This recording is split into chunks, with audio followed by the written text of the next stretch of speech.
ৰাজ্যত বৰ্তমান উচ্ছেদৰ ৰাজনীতি। এবাৰ মুখ খুলিছে প্ৰদেশ কংগ্ৰেছৰ প্ৰাক্তন সভাপতি ভূপেন বৰাই। চাপৰত হোৱা উচ্ছেদ অভিযানক সমালোচনা। উচ্ছেদ চলোৱাৰ বাবে অসমীয়া ভাষা ব্যৱহাৰ নকৰোঁ বুলি ABMCৰ নেতাই কৰা মন্তব্যকো সমালোচনা। লগতে ৰাজ্যত চলা সাংবাদিক নিগ্ৰহৰ ঘটনাকো গৰিহণা ভূপেন বৰাই। এই ধৰণৰ উচ্ছেদ চৰকাৰে চলাই পেলাই এটা ৰাজনৈতিক তেওঁলোকৰ ষড়যন্ত্ৰ যে ইয়াত আছে এইটো তেওঁলোকে আওপকীয়াকৈ প্ৰমাণ কৰিছে। সেইকাৰণে মই অসম চৰকাৰক কওঁ যে এইটো আপোনালোকে ভাল কাম কৰা নাই।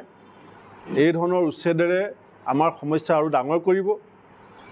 অসমৰ খাটি খোৱা শ্ৰমিক কৃষকসকলক এটুকুৰা ভূমি দিয়া, তেওঁলোকক এটা থকা জেগা দিয়া, তেওঁলোকৰ অন্ন বস্ত্ৰ বাসস্থানৰ দায়িত্ব চৰকাৰৰ। এখন সমাজ কল্যাণমুখী দেশত নাগৰিকৰ এনেকুৱা দুৰৱস্থা হোৱাটো কোনো চৰকাৰৰ পৰা আমি কামনা নকৰোঁ। নিজৰ আইজনীক কোনোবাই যদি বেয়াকৈ কয় এই কথা কোনো সহ্য কৰিব নোৱাৰে। মোৰ মা মোৰ কাৰণে সদায় পূজনীয় আৰু মোৰ কাৰণে মোৰ মাৰ গুৰুত্ব সদায় অপৰিসীম। আৰু ঠিক তেনেকৈ মোৰ মুখৰ ভাষা আৰু চবেই যদি কয় মই ভাল পাম, কিন্তু কোনেও নক'লেও মোৰ মুখৰ ভাষাটো মোৰ মুখত মোৰ বংশৰ পাছত বংশত থাকি যাব।